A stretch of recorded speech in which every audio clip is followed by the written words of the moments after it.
The hidden observer. Deep in the misty forests of Montana, John Walker moved like a shadow through the dense trees. The experienced hunter had been tracking a large mountain lion for 3 days. His weathered hands gripped his old but reliable rifle as he followed the fresh tracks in the morning dew. What John didn't know was that he wasn't the only hunter in these woods. High above in the trees, hidden by advanced technology, the alien huntress Zora watched with growing interest. Her purple eyes widened behind her invisibility field as she studied the human's movements. In all her years of observing different species across the galaxy, she had never seen such natural hunting talent. Fascinating, she whispered to herself, making sure her translator was off to avoid detection. He moves without making a single sound. John stopped suddenly, crouching low to examine something on the ground. His trained eyes spotted bits of fur caught on a bush. The mountain lion had passed through here recently. Very recently. He touched the broken twigs, feeling their freshness. Zara leaned forward on her observation platform, her heart racing with excitement. Among her people, the art of the hunt was sacred. They had technology that could track any prey instantly, but true hunters relied on skill and instinct. This human was showing both in abundance. The morning sun filtered through the trees as John carefully moved forward. He had learned long ago that patience was a hunter's best friend. Rushing would only alert his prey. Every step was carefully placed, every movement calculated. A twig snapped somewhere ahead. John froze, his muscles tensed, ready for action. The mountain lion was close. From her hidden position, Zara held her breath. Her scanning equipment showed the large predator just ahead of the human.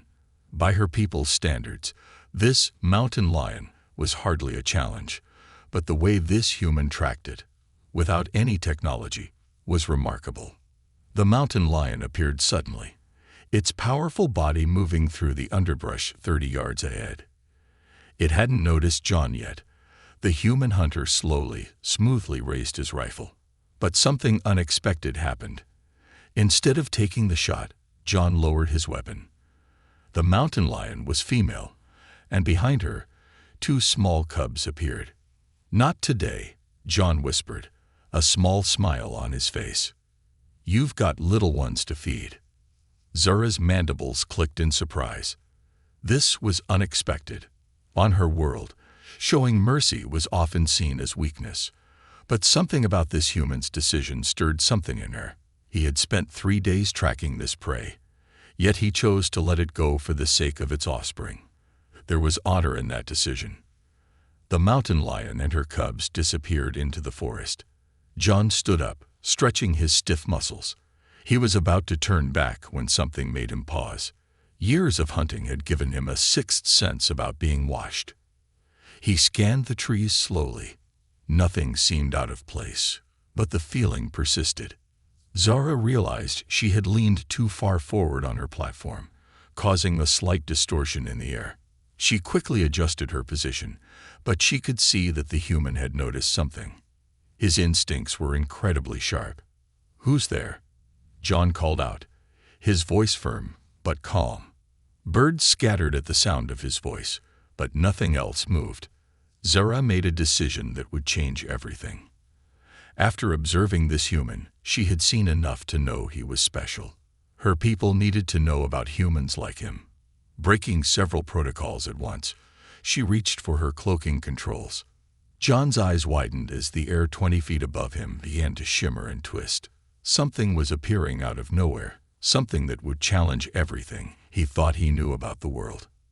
The story would continue, but this moment, this first contact between a human hunter and an alien huntress, would be remembered by both species for generations to come.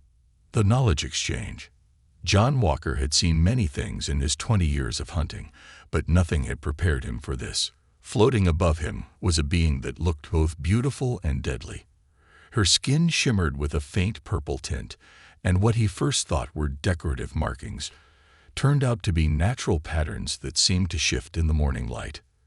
"You show great skill, human hunter," Zara said, her translator converting her clicks and whistles into English. She descended gracefully from her platform, her movements as fluid as water. "I am Zora, first scout of the Vaxteri hunting lodge." John kept his rifle lowered but ready. "I'm John Walker," he replied calmly, surprising himself with his steady voice. "I'm guessing you're not from around here." Zara made a sound that might have been laughter. "Your planet is quite far from my home world. We have been observing Earth's hunters for some time." She gestured to his rifle. "Though many rely on such tools, few show the patience and respect for prey that you demonstrated today." "The mountain lion and her cubs," John nodded, understanding. "Where I come from, we believe in preserving the balance. No point in taking a mother when she's got young ones depending on her." Zora's eyes flickered with interest. "On my world, such mercy would be seen as weakness." Yet, she paused, her head tilting thoughtfully. "I saw strength in your choice. Perhaps there is much our peoples could learn from each other." A sudden burst of light interrupted their conversation. 3 more figures appeared, their forms more heavily armored than Zora's. Their weapons, though holstered, were clearly visible. First Scout Zora, the largest of the newcomers, growled, "You have violated protocol. Humans are not ready for contact." His translator made his voice sound like grinding stones. "Chief Hunter Kraz." Zora stood her ground. "I disagree. Watch this."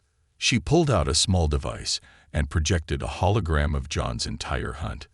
"See how he tracked the field. No tech, no aids, just skill and understanding of his prey. When was the last time you saw such pure hunting talent?" The aliens watched the replay in silence. John noticed how they leaned forward at certain points, especially when the recording showed him reading the subtle signs of the mountain lion's passage. "Interesting," the smallest of the new arrivals whispered. "He uses the wind to mask his scent, just like the shadow stalkers of Nexus Prime." "And his footwork," added the third alien, "reminds me of the march hunters of the southern reaches."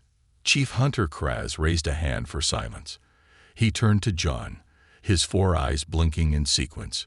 "Human, would you be willing to demonstrate your skills?" "Not here.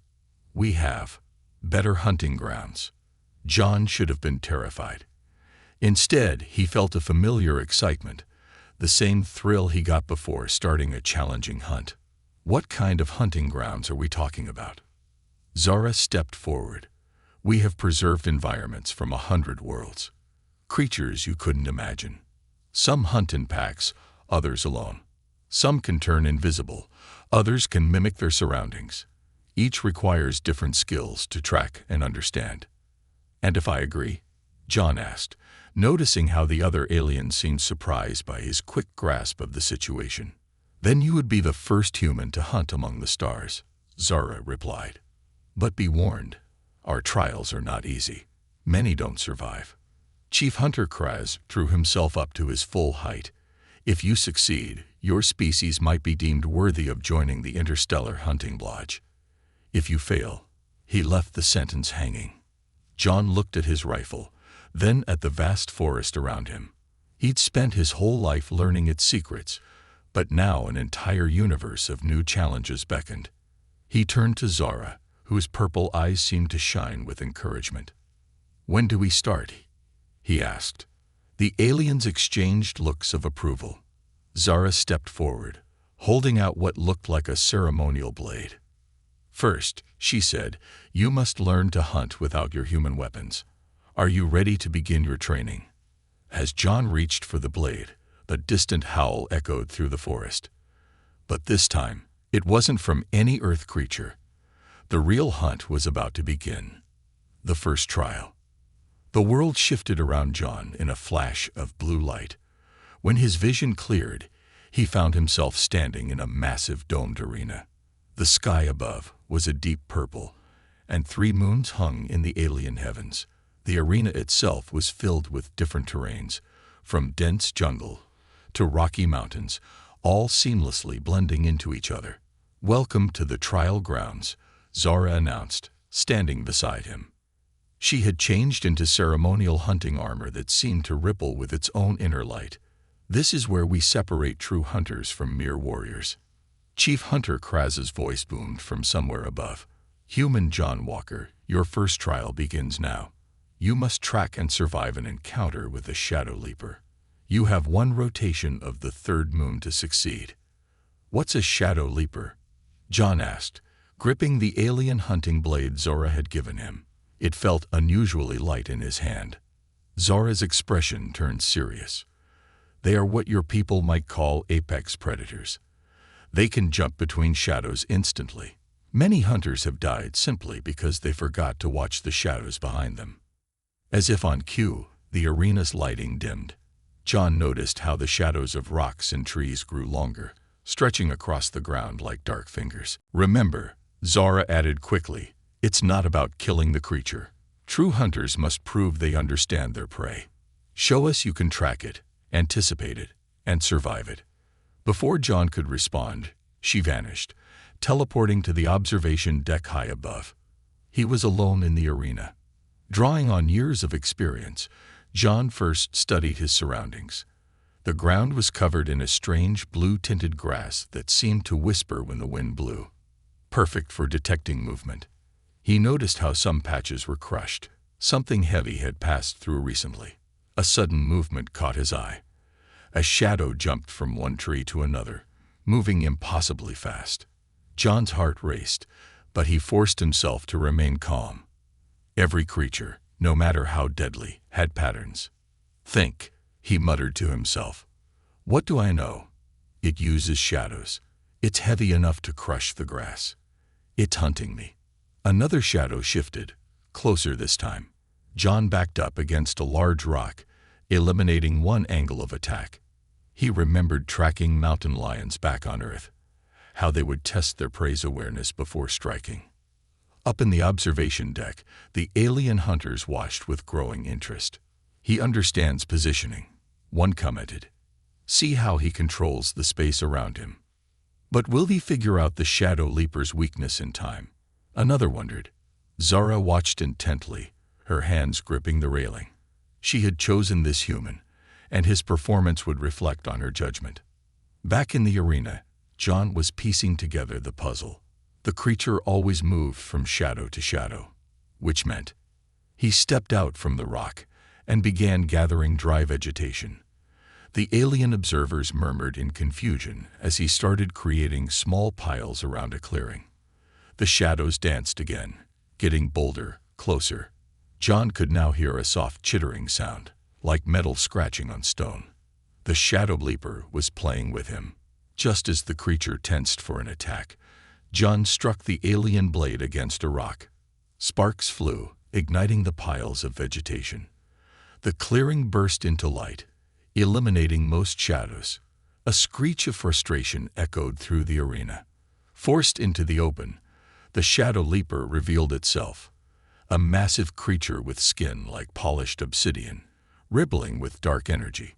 Its 6 legs ended in razor-sharp claws, and its elongated head housed rows of crystalline teeth.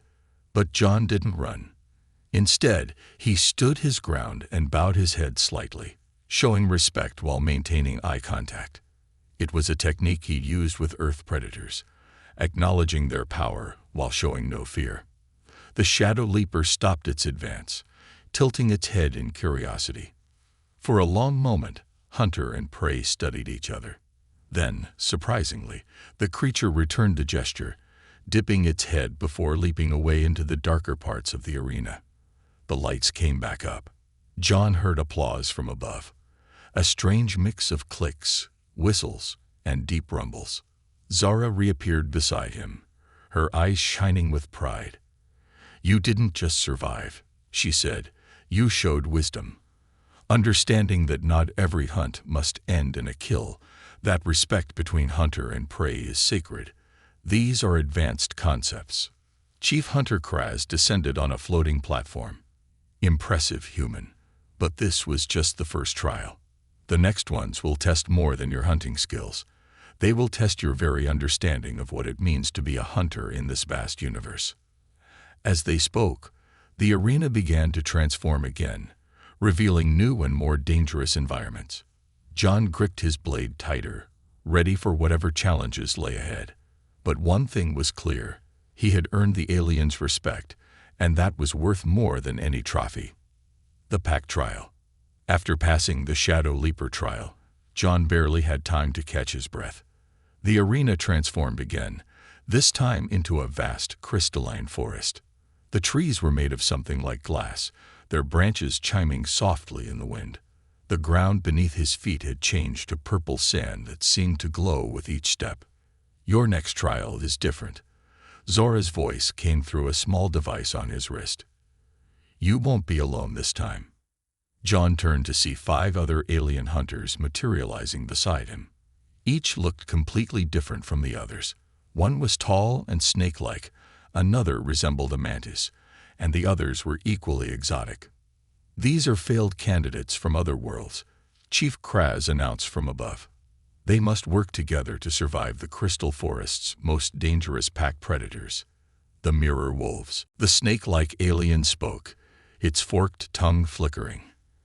"I am Sith. I failed because I hunted alone. Perhaps together, we stand a chance." Mirror wolves hunt in perfect sync. The mantis alien clicked, introducing himself as Kurix. They used the crystal trees to appear everywhere at once. John studied their weapons. Each carried the same ceremonial blade he had. "How do they attack?" he asked, already scanning their surroundings. A howl answered his question, but it came from all directions at once, bouncing off the crystal trees in an endless echo. Through the transparent trunks, John caught glimpses of movement. The creatures looked like wolves made of living mercury, their bodies reflecting and distorting everything around them. "Form a circle," John shouted as the wolves began their approach. The other aliens responded instantly, recognizing the tactical advantage. Back to back, they faced outward, blades ready. The mirror wolves struck from multiple angles. Their liquid metal bodies flowed between the crystal trees, splitting and reforming like quicksilver. Every reflection could be a real wolf or just an image. "They're trying to confuse us," John realized. But even reflections have flaws. He noticed how the real wolves left tiny claw marks in the purple sand, while their reflections didn't. "Look at the ground," he called to his teammates. "The real ones leave tracks." The mantis Kurix clicked in excitement. "Yes, and listen. The false ones don't make the crystal trees sing." Working together, they began to identify the real threats from the illusions. When a mirror wolf lunged at Sith, John pushed the snake alien aside and parried the attack with his blade. The wolf's mercury-like body split around the blade but quickly reformed. "They can't be killed," a spherical alien named Glob gurgled. "How do we pass this trial?" John watched how the wolves moved. Despite their fearsome appearance, they were hunting methodically, testing the group's defenses, just like any pack hunters back on Earth.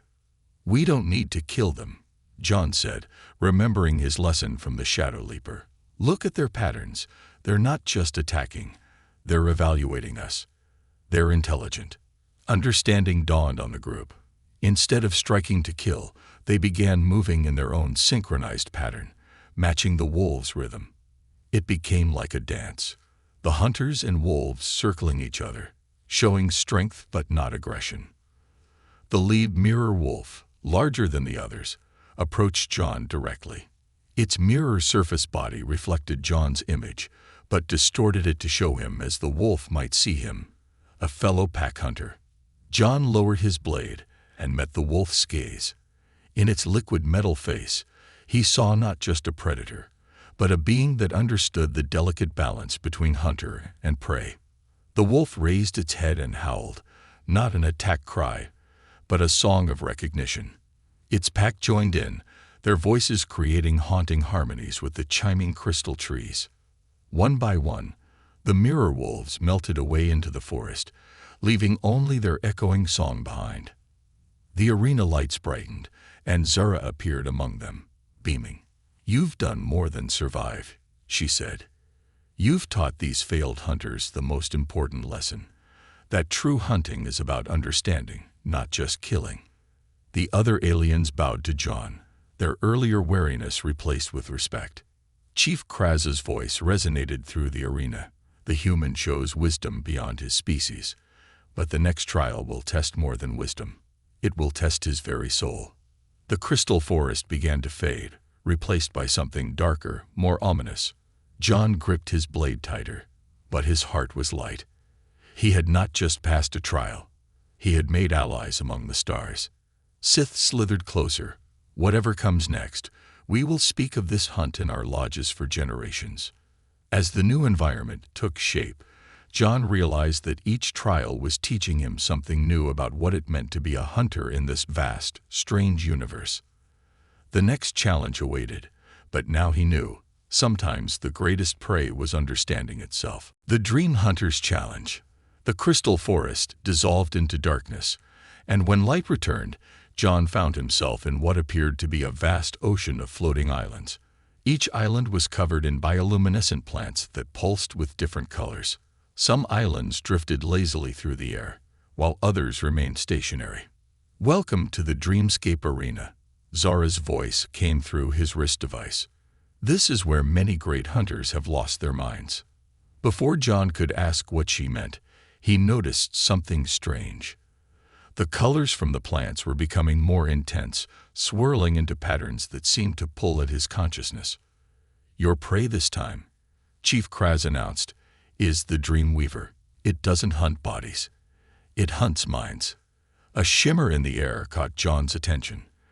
Like a heat mirage, something massive moved between the floating islands. As it passed, the bioluminescent plants changed their patterns, creating hypnotic waves of light. "Remember your training," Zora advised quickly. "But also remember, nothing here is quite what it seems." Suddenly, the world around John began to shift. He found himself back in his familiar Montana forests, tracking the mountain lion again. But something was wrong. The trees were growing eyes, and the ground beneath his feet felt like it was breathing.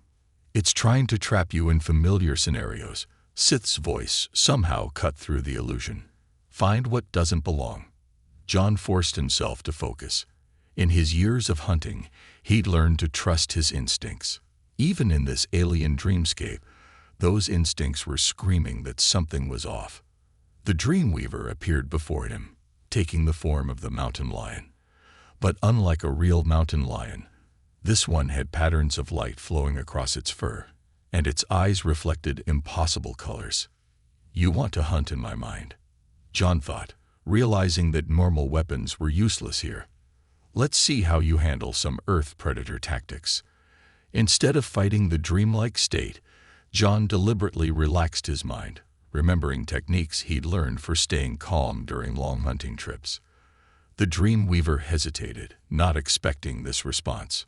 In the observation deck, the alien hunters watched in amazement as the humans' mental patterns displayed on their monitors began to change. "Impossible," one whispered. "He's turning the dream back on the Dreamweaver." The landscape shifted again, but this time John was controlling it. He filled his mind with memories of every hunt he'd ever undertaken, every predator he'd tracked, every moment of perfect stillness in the wilderness. The Dreamweaver's form flickered uncertainly. It was used to creating fears and illusions, not dealing with a mind that embraced the hunter's way so completely. John opened his eyes, his real eyes, to see the true form of the Dreamweaver. It was beautiful and terrible. A creature made of shifting colors and impossible geometries, floating between the islands like an aurora borealis given consciousness. "I see you," John said aloud, his voice steady. "You're not just a predator of minds. You're lonely. You seek hunters worthy of sharing your dreams." The Dreamweaver's colors shifted to a deep blue of surprise. In all its centuries of hunting, no prey had ever understood its true nature. Slowly, deliberately, it extended a tendril of light toward John. When it touched his forehead, instead of attacking, it shared visions, hunts across 1,000 worlds, predators, and prey dancing through the cosmos, the ancient wisdom of the hunt that transcended species and planets. By the first hunt, Chief Kraz breathed. He's communing with it. Zara watched proudly as her human student proved himself yet again. He doesn't just understand hunting. she said. "He understands hunters." When the vision ended, the Dreamweaver retreated, its colors now a peaceful pattern of blues and greens. It had found what it was looking for, a mind that could comprehend its ancient purpose. John swayed slightly as the normal reality reasserted itself. The floating islands were still there, but now he could see them clearly, without the hypnotic interference. "You've done more than survive the Dreamweaver," Zura said, appearing beside him. "You've learned its secrets. Few hunters in the history of the Lodge have achieved such understanding. But the final trials will make this look like a pleasant dream," Chief Kraz warned. "Are you prepared to face challenges that have broken the greatest hunters in the galaxy?" John looked out at the assembled hunters, at the infinite stars beyond, and at the ceremonial blade that had returned to his hand, now transformed into a tool of both hunting and teaching. "The hunt never truly ends," he said, understanding at last. "It just leads us to new beginnings." The first hunter nodded approvingly as the station began to pulse with energy, preparing to send its newest guardian back to Earth, not just as a hunter, but as a protector of the most ancient and sacred tradition in the universe. And somewhere in the forests of Montana, as the sun rose over the mountains, a new chapter in Earth's history was about to begin. The hunt would continue, but now with purpose, with wisdom, and with the knowledge that every hunter under the stars was connected in ways they had only begun to understand. Other alien hunters began appearing, hundreds of them, from different species and worlds. They too bowed, recognizing something profound had occurred. "The final trial was never about proving you could hunt," Zora explained, smiling. "It was about proving you understood why we hunt, and you have shown wisdom beyond any we expected." "So what happens now?"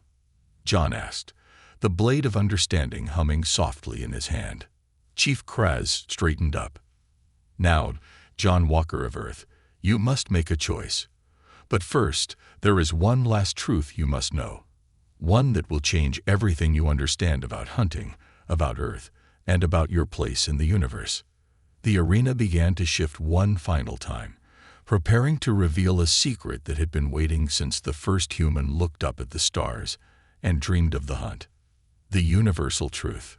The arena transformed one final time, but instead of changing into a new environment, it expanded infinitely, revealing the true form of the Interstellar Hunting Lodge. It wasn't just an arena. It was a massive space station, hidden between dimensions, where the greatest hunters of all species gathered to preserve the most ancient traditions in the universe. "John Walker of Earth," Chief Kraz's voice had changed, carrying the weight of eons. "It is time you learned why we chose your planet to observe." The space around them, filled with holograms showing Earth's history, but not the version John knew. He saw ancient humans being visited by alien hunters, teaching them skills that would help them survive. He saw cave paintings that weren't just art, but star maps left by previous hunting expeditions. Earth was never just another planet, Zora explained, her eyes glowing with ancient knowledge. It was created as a proving ground, a perfect world where life could evolve into both predator and prey, creating the ultimate training ground for hunters across the galaxy. The blade of understanding in John's hand pulsed, connecting with his mind, and showing him visions of truth. Earth's incredible biodiversity, its perfect balance of environments, its unique evolution of intelligent life. None of it was accident. "Your ancestors," the first hunter's voice echoed through the station, its form now visible among the stars, "were chosen for their potential. Every great hunting culture on Earth, from the first spear throwers to the native trackers, was guided subtly by our lodge, preparing humanity for this moment." John saw images of famous hunters throughout Earth's history, all of them connected to the lodge in ways they never knew. So every human hunter carries within them the potential to understand the universal truth of the hunt, Chief Kraz finished. "But you, John Walker, are the first to fully awaken this understanding in 10,000 years." The blade of understanding suddenly lifted from John's hand, floating before him. It split into thousands of points of light, each one containing a different hunting lesson from across the cosmos. "The choice before you," Zora said softly, is greater than just joining our lodge. You can become Earth's first hunter-guardian, a protector of these ancient traditions, and a teacher to future generations. The assembled alien hunters watched in reverence as John faced his final decision. But in his heart, he already knew his answer. Every hunt, every tracking lesson, every moment of connection with nature had led him to this. I accept, John said, but on one condition. The alien hunters leaned forward, curious. Earth must not just be a training ground. It must be protected, its traditions preserved, its balance maintained. The first hunter's form solidified for the first time, becoming a beam of pure starlight. You understand well, it said approvingly. The greatest hunters are also the greatest protectors. The points of light from the blade swirled around John, merging with his being. Knowledge flooded his mind. Hunting techniques from a million worlds, wisdom from countless species, and most importantly, the true purpose of the hunt, to maintain the delicate balance of life itself. From this day forward, Chief Kraz announced to the assembled hunters, Earth is declared a protected hunting sanctuary, and John Walker shall be its first guardian, bridging the gap between Earth's hunters and the Cosmic Lodge. Zara stepped forward, her hunting armor now matching the ceremonial grandeur of the occasion.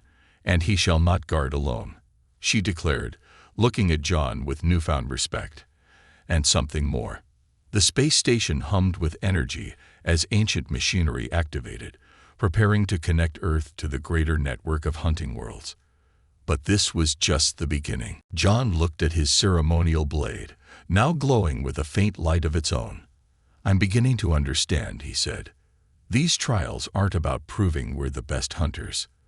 They're about proving we understand what it truly means to hunt. The islands began to fade, preparing for the next trial. But John had gained more than victory. He had gained insight into the very nature of hunting itself. As the next challenge approached, he knew that each trial was teaching him not just how to hunt, but how to understand the fundamental connections between all living things. Up in the observation deck, Zara turned to Chief Kraz. The final trials approach. Should we tell him what's really at stake? No, Kraz replied, watching the human with all four eyes. But I suspect he already knows. The greatest hunters always do. The trial of all hunters. The dreamscape faded into what appeared to be empty space. John floated in a void filled with stars, his ceremonial blade now glowing with an intense inner light. His body felt weightless, yet somehow he could move as if walking on solid ground. Welcome to the Void Arena. Chief Kraz's voice echoed from everywhere and nowhere. This is where we learn if you are truly ready for the ultimate truth of the hunt. Suddenly, the stars around John began to move, swirling into new patterns. They formed the shapes of creatures. Prehistoric beasts from Earth's past, alien monsters from distant worlds, and things that defied description. The final trial is different. Zora's voice was soft but clear. You must face the first hunter. From the star patterns emerged a figure that seemed to shift between forms. One moment it was a primitive human with a spear, the next an alien being of pure energy, then a massive predator with countless teeth. This was the first hunter, the embodiment of every hunter who had ever lived. John Walker of Earth, the being spoke in a voice that contained millions of others. You have learned our ways well. But do you understand why we hunt? The void around them transformed into scenes from across time and space. Early humans taking down mammoths, alien species tracking prey through toxic jungles, microscopic predators chasing their quarry through drops of water. In each hunt, John replied, understanding flowing through him. We learn about life itself. Every prey teaches us something new about survival, about respect, about the balance of nature. Good, the first hunter moved closer, its form still shifting. But there is more. Show me what you have learned. The star creatures attacked all at once. John moved instinctively, but instead of fighting, he began to move in harmony with them. His blade traced patterns in space that matched their movements, creating a dance of hunter and prey. The true purpose of the hunt, John spoke as he moved, isn't about killing. It's about understanding. Every predator and prey are connected in the great dance of life. The first hunter joined the dance, its movements both challenging and teaching. "And what of mercy?" it asked as they moved through the void. "Mercy is strength," John answered, remembering the mountain lion and her cubs. A true hunter knows when not to take the kill, understanding that preserving life is as important as taking it. The star creatures swirled faster, creating a tornado of light and energy. At its center, the first hunter began to glow with increasing intensity. "One final question," it boomed. "Why do you hunt, John Walker?" Time seemed to stop. John thought of every hunt he'd ever undertaken, every tracking lesson his father had taught him, every moment of connection with the wilderness. But most importantly, he thought of what he'd learned in these trials. "I hunt," he said slowly, "not to prove my superiority, but to remind myself that I am part of something greater. Every hunt teaches me humility, respect, and the wisdom of the natural world. Whether on Earth or among the stars, the hunt connects all living things in a dance as old as time itself." The first hunter's light grew blindingly bright. When John could see again, he found himself back in the normal arena. But something was different. His ceremonial blade had transformed into something new, a weapon that seemed to be made of living light. Zara appeared beside him, her eyes wide with awe. "The blade of understanding," she whispered. "Only 3 hunters in the history of the lodge have ever been deemed worthy to wield it." Chief Kraz descended from above. And to John's shock, the massive alien bowed deeply. "You have not just passed our trials," he said. "You have reminded us of why we created them in the first place."